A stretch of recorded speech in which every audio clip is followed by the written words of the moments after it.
एकदा असे झाले की मला बसमध्ये चढावे लागले. आयुष्यात पहिल्यांदाच बसमध्ये चढलो, गाडी खराब झाल्यामुळे. सकाळच्या वेळी सार्वजनिक बसमध्ये गर्दी असते. हे आपण सगळे जाणतो. बसण्यासाठी जागा न मिळाल्यास गर्दीत सर्वांसोबत उभे राहावे लागते. आज माझ्यासोबतही तसेच झाले. कुठेही रिकामी जागा मिळाली नाही, म्हणून मला उभे राहावे लागले. माझ्या समोर मागे अनेक लोक उभे होते. त्यात एक मुलगी माझ्या समोर उभी होती, पण मी तिच्याकडे लक्ष दिले नाही.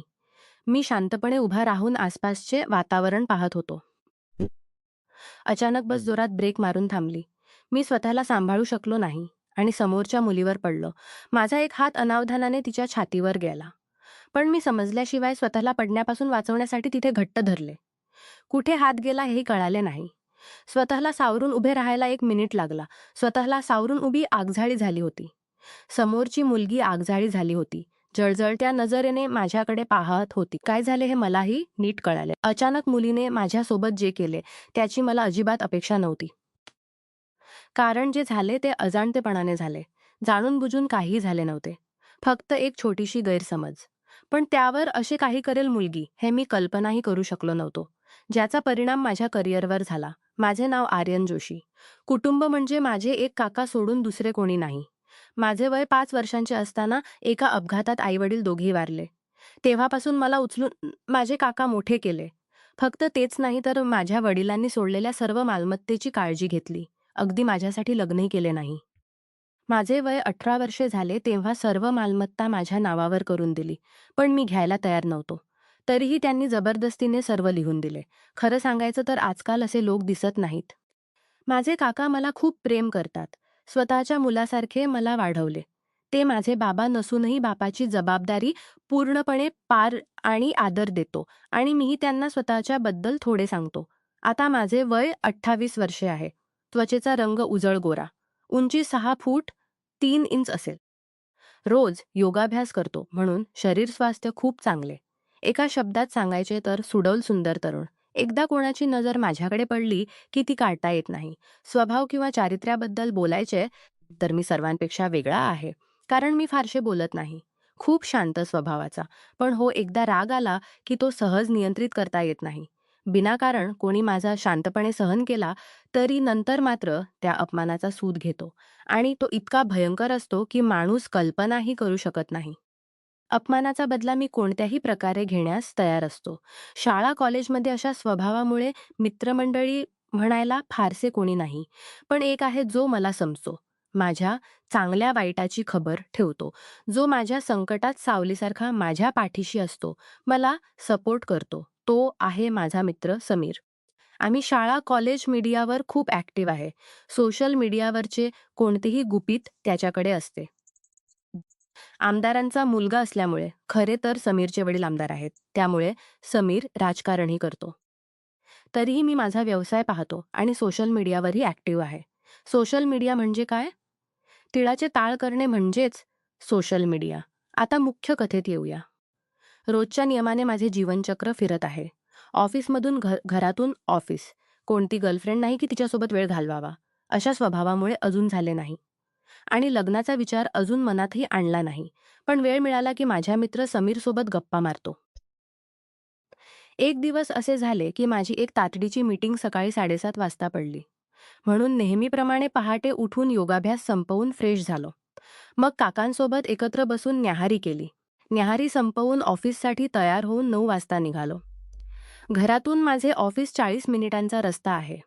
पण आज रस्त्यावर ट्रॅफिक असल्यामुळे थोडी उशीर होत होती. सुमारे 15-20 मिनिटे गाडी चालल्यानंतर अचानक गाडी एका जागी थांबली. अचानक गाडी थांबल्याने मी थोडा आश्चर्यचकित झालो. मी ड्रायव्हरला विचारले, "हरिभाऊ, काय झाले?" अचानक रस्त्याच्या मध्ये गाडी का थांबवली? ड्रायव्हरचे नाव हरिभाऊ. मी त्याला हरिभाऊ म्हणतो. मीही गाडी चालवू शकतो. पण माझे काका आहेत ना. ते मला गाडी घेऊन एकटे बाहेर पडू देत नाहीत. जर कुठे अपघात झाला, माझे काही झालेत, नाना प्रकारचे लेक्चर ऐकावे लागतात. जर गाडी घेऊन बाहेर पडायचे असेल तर. तरीही माझ्या प्रश्नाला उत्तर देताना हरिभाऊ म्हणाला, "काय झाले ते मलाही समजत नाही. थांबा, उतरून थोडे तपासून पाहतो." हरिभाऊ आमच्या घराचे खूप जुने ड्रायव्हर. लहानपणापासून त्यांना आमच्या घरात पाहतो. काकांसारखेच त्यांचेही माझ्या पाठीमागे योगदान कमी नाही. स्वतःच्या भावासारखे मला प्रेम करतात. मीही त्यांना मोठ्या भावासारखे आदर देतो. मी म्हणालो, "थोडे लवकर करा भाऊ." गाडीच्या पुढच्या इंजिनकडे पाहू लागला. पण कुठेही काही सापळटिंग आहे. हरिभाऊ गाडीतून उतरून गाडीच्या पुढच्या हरिभाऊ समजत नाही. गाडीला काय झाले समजत नाही.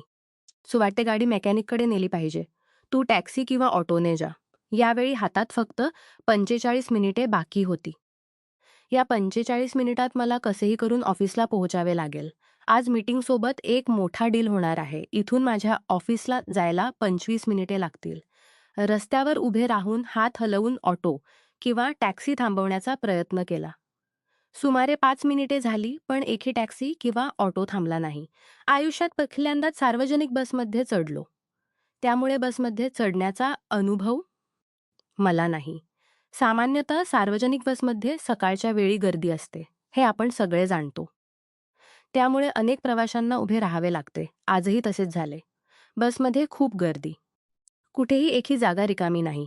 म्हणून सर्वांसोबत मलाही उभे राहावे लागले. खूप अस्वस्थ करणारे. अशा प्रकारे बसमध्ये चढून माणसे कशी इतक्या धक्केबुक्क्यांनी प्रवास करतात कोण जाणे. पण मनात हेही विचारले की मध्यमवर्गीय कुटुंबासाठी किंवा गरिबांसाठी ही बस असल्यामुळे त्यांचे रक्षण होते. नाहीतर त्यांचे काय झाले असते ते एकट्या देवालाच माहीत. यावेळी माझ्या समोर मागे अनेक लोक उभे होते. पण माझ्या समोर एक तरुण मुलगी उभी होती. मी मुलीच्या पाठीमागे उभा असल्यामुळे मुलगी कशी दिसते ते सांगू शकत नाही. पण डोक्याचे केस दाट काळे लांब, जे कमरेपेक्षा खाली गेले आहेत. शाळा कॉलेजमध्ये शिकत असताना वर्गात किंवा इतर वर्गात शिकत असताना वर्गात, पण या मुलीसारखे इतके सुंदर केस मी कोणाचे पाहिले नाहीत. केसांतून हलका गोड सुगंध येत होता. शक्यतो कोणत्यातरी शॅम्पूचा सुगंध असेल. यावेळी पाठीमागून वारंवार कोणीतरी धक्का देत होते. पण मी स्वतःला स्थिर ठेवून उभा होतो. कारण मी थोडे पुढे गेलो तर मुलीच्या शरीराला माझे शरीर स्पर्श करेल, जे मी इच्छित नव्हतो. पण बस ब्रेक मारली तर स्वतःला कसे वाचवायचे ते मला माहीत नव्हते. मी बसच्या आत चारही बाजूंचे वातावरण पाहत होतो आणि मनात विचार करत होतो. कधी बस माझ्या गंतव्यस्थानी पोहोचेल? मी मीटिंग वेळेवर अटेंड करू शकेन का? डील हातातून जाणार नाही ना? असे अनेक विचार करत होतो. माझे अवचेतन मन विचारांच्या गर्भात हरवले. अचानक काही समजण्यापूर्वीच बस ब्रेक मारून थांबली. इतक्या जोरात ब्रेक मारला की मी स्वतःला सांभाळू शकलो नाही. हुंबडी खाऊन पडलो माझ्या समोरच्या मुलीवर. माझा एक हात मुलीच्या गळ्यात आणि दुसरा हात अनावधानाने मुलीच्या छातीच्या मऊ भागांवर पडला. काही सेकंदातच असे झाले. मी नीट समजू शकलो नाही माझा हात कुठे गेलाय. 1 मिनिटाइतका वेळ लागला स्वतःला सावरण्यासाठी. घटना इतक्या लवकर घडली की मला काहीच कळाले नाही. जेव्हा इतक्या लवकर घडली की मला काहीच राहिलो, तेव्हा माझी नजर समोर उभ्या असलेल्या मुलीकडे पडली. मुलीकडे पाहून मी आश्चर्यचकित झालो. मुलगी त्या वेळेपर्यंत आगझाळी झाली होती. जळजळत्या नजरेने माझ्याकडे पाहत होती. असे वाटत होते की आताच ती मला डोळ्यांनी जाळून टाकेल. एकतर गोरी चेहरा, त्यावर रागाच्या भरात रक्तवर्णी झाला आहे. असे वाटत होते की थोडीशी टोचली तर रक्त पडेल, पण एक गोष्ट सांगल्याशिवाय राहवत नाही. खरं सांगायचं तर मुलगी खूप सुंदर होती. लांबलचक मोठे डोळे, पातळ आणि तीक्ष्ण नाक, ओठांची जोडी पातळ आणि गुलाबाच्या पाकळ्यांसारखी. काय वर्णन करू आणखी. सर्व मिळून अपूर्व. तरीही मी मुलीकडे पाहून विचारचक्रात पडलो. कारण मी विचार करत होतो, ही मुलगी अचानक माझ्याकडे असे का पाहत आहे आणि इतकी रागावली आहे का? प्रश्नांची उत्तरे मिळायला जास्त वेळ लागला नाही. ठीक आहे. अचानक खूप जोरात एक थप्पड माझ्या गालावर पडली. अचानक थप्पड पडल्याने माझे ओठ फटले आणि रक्त बाहेर आले. यावेळी बस भरलेली होती. लोक उभे राहून तमाशा पाहत होते आणि म्हणत होते, काय झाले काय झाले. आता मुलगी रडत रडत म्हणाली, हा माणूस माझ्यासोबत. असे म्हणून ओढणीने तोंड दाबून आणखी जोरात रडू लागली. मी तर जागीच थक्क झालो. मी पुन्हा काय केले? बसचा कंडक्टर पुढे येऊन म्हणाला, बघा, तुम्ही असे रडू नका. काय झाले सांगितले नाही तर आम्हाला कसे समजेल? मुलगी रडत रडत पुन्हा म्हणाली, हा माणूस माझ्यासोबत असभ्यता करत आहे. मुलीचे शब्द ऐकून आता जे व्हायचे ते झाले. लोक सगळे माझ्यावर झडपले. तरीही मी स्वतःला वाचवण्यासाठी म्हणालो, बघा, तुम्हाला तुम्हाला गैरसमज होत आहे. खरोखर मी काही केले नाही. त्या मला चुकीचे गैरसमज नाही. तुम्ही जाणून बुजूनच माझ्यासोबत असे केले आहे. बसमध्ये गर्दी आहे म्हणून त्या संधीचा फायदा घेतला आहे. तुमच्यासारख्या मुलांमुळेच आमच्यासारख्या मुलींना बसमध्ये फिरताना रस्त्यावर चालताना किंवा रात्री घरातून बाहेर पडताना भीती वाटते. रस्त्याच्या कुत्र्याला जितकी भीती वाटते, तुमच्यासारख्या माणूसरूपी कुत्र्यांना. घरी आई बहीण नाहीत का तुमच्या? मुली माणूस दिसली की लगेच तुमचे हात मिसमिस करतात. यावेळी मुलगी मला जे इच्छित नाही ते म्हणून अपमान करत होती. दुसरीकडे लोक कोणी धक्का देत होते, कोणी थप्पड मारत होते, कोणी आईवडील काढून वाईट रीतीने शिवीगाळ करत होते. मी तर काठपुतळ्यासारखा एकदम शांत मुका झालो. काय झाले कसे झाले? माझ्या डोक्यात काहीच शिरत नव्हते. एकदा मला सगळ्यांनी धक्के देऊन बसमधून बाहेर काढले. मीही रस्त्यावर तोंड खाली पडलो. इतका अपमान, इतका अपमान. माझ्या आयुष्यात मी कधीच झालो नव्हतो. बस अजूनही तिथे उभी होती. मी हळूहळू उठून उभा राहिलो. मी जिथे उभा होतो तिथूनच बसच्या मध्यभागी असलेल्या खिडकीकडे पाहत होतो. कारण तिथे आता मुलगी बसली होती. आज या मुलीमुळे माझे मानसन्मान सगळे धुळीस मिळाले. इतक्या लोकांनी मिळून मला इतका अपमान केला बिनाकारण. मुलीने मला थप्पड मारली. विनाकारण पब्लिकच्या हातून थप्पड आणि बकवास ऐकला. अगदी शेवटी बसमधून धक्के देऊन मला बाहेर टाकले सगळ्यांनी. हे सगळे झाले या मुलीमुळे. तिला तर मी सोडणार नाही. अशी शिकवण देईन की पाहून तिचा आत्मा थरथर कापेल. या मुलीमुळे आज माझी पहिली वेळ मी डील करायला जात होतो. इतके दिवस मी व्यवसाय पाहत होतो, पण सगळे डील काका करत. आज ही पहिली वेळ मी जबाबदारी घेतली डील करण्याची. पण रस्त्यावर अशी घटना घडेल हे मी कल्पनाही केली नव्हती. अशा स्थितीत मी ऑफिसलाही जाऊ शकत नाही.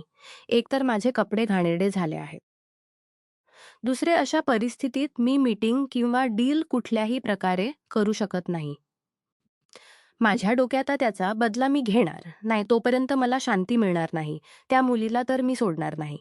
मी तिथे उभा राहून मुलीकडे पाहत मनात हे शब्द बोलत होतो. अचानक काही समजण्यापूर्वीच मीडियाचे लोक कुठून तरी आले. मी तर पूर्ण आश्चर्यचकित. आज माझ्यासोबत हे सगळे काय होत आहे? आधी ही मुलगी, आता पुन्हा मीडिया. कसे कळले यांना? यावेळी मीडियाचे लोक येऊन मला चारही बाजूंनी घेरले. नाना प्रकारचे प्रश्न माझ्या तोंडावर फेकत होते सगळे. कोणी विचारत होते, तुम्ही मुलीसोबत काय केले, ज्यामुळे तुम्हाला इतके मारहाण झाली? दुसरा विचारत होता, तुम्ही असे कसे करू शकलात? आणखी कोणी प्रश्न करत होता, काय बेअदबी केली तुम्ही, ज्यामुळे सगळ्यांनी असे तुम्हाला मारले? तुम्हाला सगळे ओळखतात. सोशल मीडियावर तुमचे खूप नाव आहे. तुम्ही असे काम कसे केले ते मला प्रश्नावर प्रश्न करून हैराण करत होते. पण मी एका प्रश्नाचेही उत्तर देऊ शकत नव्हतो. काय बोलावे? सत्य सांगितले तर कोणी विश्वास ठेवणार नाही आणि खोटे तर मी बोलूच शकत नाही. यावेळी बसमध्ये बसलेली मुलगी सगळे लक्ष ठेवत होती. जेव्हा पाहिले की मी काही बोलत नाही, तेव्हा आगीत तेल ओतण्यासाठी मुलगी उठून आली. येताच मुलगी म्हणाली, ते काय बोलतील? चोर कधी म्हणतो की मी चोरी केली? मुलीचे शब्द ऐकून मीडियाचे लोक सगळे फिरून उभे राहिले. मी तर हा तोंड उघडून पाहतच होतो. आणि हे व्हायच्या लोकांपैकी एक म्हणाला, तुम्ही मुली म्हणता, मी ती ज्यासोबत या माणसाने बेअदबी केली. मीडियाच्या लोकांसाठी आणखी काय हवे? ज्याच्या भोवती सगळे केंद्रित झाले आहे, ती स्वतःच आली तोंड उघडण्यासाठी मीडियासमोर. यापेक्षा सुखद बातमी आणखी काय असू शकते मीडियासाठी? एकाने प्रश्न केला, मॅडम नक्की त्यांनी तुमच्यासोबत काय केले? थोडे जर सविस्तर सांगितले तर चांगले. मुलगी म्हणाली, कसे सविस्तर सांगू? त्यांनी जे केले ते मी कुठल्याही प्रकारे उघडपणे सांगू शकत नाही. बसमध्ये गर्दीत संधी घेऊन त्यांनी जे केले ते मला आठवायचेही नाही. किती घृणास्पद प्रवृत्तीचे माणूस. एकाने म्हटले, मॅडम तुम्हाला कुठे गैरसमज होत नाही ना? मुलगी ओरडून म्हणाली, गैरसमज कशाचा गैरसमज? कोणताही गैरसमज होत नाही माझा. स्वतःच्या डोळ्यांनी जे पाहिले ते चुकीचे म्हणणे कसे? असे आणखी नाना प्रकारचे शब्द बोलत राहिली मुलगी. मी तर तिथेच मूर्खासारखा उभा होतो. या बातम्या जर चारही बाजूंनी पसरल्या तर माझे मानसन्मान इमेज सगळे धुळीत मिसळतील आणि माझे काका त्यांच्या कानात जेव्हा पोहोचेल तेव्हा काय होईल ते मला विश्वास ठेवू शकतील का? मला आता एकच वाचू शकतो. तो आहे माझा मित्र समीर. मी सरळ फोन केला समीरला. फोन रिंग होत आहे पण कोणी उठवत नाही. सुमारे 2-3 वेळा दिल्यानंतर फोन रिसीव्ह झाला. फोन रिसीव्ह करून झोपेत असलेल्या भावनेने समीर म्हणाला, कोण बोलतोय? मी म्हणालो, अरे तुझी झोप अजून फुटली नाही का? समीर म्हणाला, ओ तूच. मग इतक्या सकाळी का फोन केणालो? खूप मोठी समस्या झाली आहे. हे शब्द ऐकून तो घाईघाईने उठून बसला आणि म्हणाला, काय झाले? तू बरोबर आहेस ना? मी म्हणालो, मेलेलो नाही, अजून जिवंत आहे. समीर म्हणाला, हे फालतू शब्द न बोलता काय झाले? सांग, तुझे शब्द असे का ऐकू येत आहेत? अरे आधी सांग, तू कुठे आहेस? मी म्हणालो, पुण्यातील कोथरूडच्या रस्त्यावर. समीर म्हणाला, तू तिथे उभा राहा, मी आत्ताच येतो. मी म्हणालो, सोशल मीडियावर जी बातमी बाहेर येणार आहे ती जर बाहेर पडली तर माझे सगळे संपले. मी काही न करताही अपराधी होईन. दोस्त, तू काहीतरी कर, जे काही करून ही बातमी सोशल मीडियावर पसरू नये. मला वाचव दोस्त. समीर म्हणाला, तू काळजी करू नकोस, मी सगळे पाहतो. असे म्हणून समीर फोन कट करतो. पण समीरने प्रयत्न करूनही काही करू शकले नाही. खरे तर मीडियामधून इथे जे आले आहेत त्यात एक जण लाईव्ह दाखवत होता. बाकी सगळ्यांना थांबवता आले. तरी जे सरळ लाईव्ह दाखवले गेले ते थांबवता आले नाही. परिणामी जे व्हायचे ते झाले. व्हिडिओ चारही बाजूंनी व्हायरल होऊ लागला. माझे नुकसान जे व्हायचे ते झाले. आता मी सत्य सांगितले तरी कोणी विश्वास ठेवणार नाही. सगळे पुरावा मागतील, जो आता माझ्याकडे नाही. आता मला प्रयत्न करावा लागेल. जे काही करून सर्वांसमोर सत्य आणावे लागेल. पण कसे काय करायचे काहीच डोक्यात येत नाही. यावेळी मुलगी स्वतःचे वक्तव्य संपवून पुन्हा जाऊन बसमध्ये बसली. बस अजूनही आधीच्या जागी उभी आहे. खरे तर थोडे दूर एक अपघात झाला होता. त्यामुळेच तेव्हा बस अचानक ब्रेक मारून थांबली. पण माझी नजर त्या मुलीकडे. ज्या मुलीमुळे माझे इतके मोठे नुकसान झाले, तिलाच वापरून अशक्य साध्य करीन मी. मी काय आहे ते तिला हारोहारीने समजावून सांगेन. म्हणते की मी तिचा सन्मानभंग केला.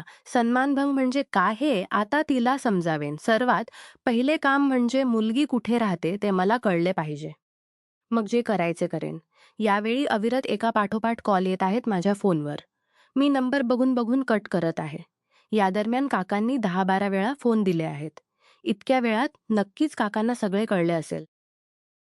म्हणून कदाचित इतक्या वेळा फोन देत आहेत. पण मी रिसीव्ह करून काय बोलावे? सत्य सांगितले तर विश्वास ठेवतील का? रागाने अपमानाने माझे डोके खाली गेले आहे. का बसमध्ये चढायला गेलो? आज जर बसमध्ये न चढलो असतो तर कदाचित असे झाले नसते. मनात हे सगळे विचार करत होतो. या दरम्यान माझा मित्र समीर येऊन माझ्यासमोर हजर झाला. मला अशा स्थितीत पाहून समीर खूप आश्चर्यचकित झाला. समीर गाडीतून लवकर उतरून येऊन मला म्हणाला, काय झाले तुझे? तुझ्या शरीराची ही अवस्था का? मी काही बोलू शकलो नाही.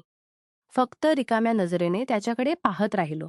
माझे डोळे फुटून तेव्हा अश्रू येऊ इच्छित होते, जे इतक्या वेळ दबून ठेवले होते. माझी ही करुण अवस्था पाहून समीरने मला लवकर गाडीत बसवले. तोही माझ्या शेजारी बसला. माझी अवस्था पाहून समीर नीट समजू शकत होता माझ्यावरून काय वादळ गेले आहे, म्हणून त्याने मला जास्त न विचारता मला पाण्याची बाटली पुढे केली. मी शांतपणे पाणी प्यायलो. डोके खाली करून बसलेलो होतो.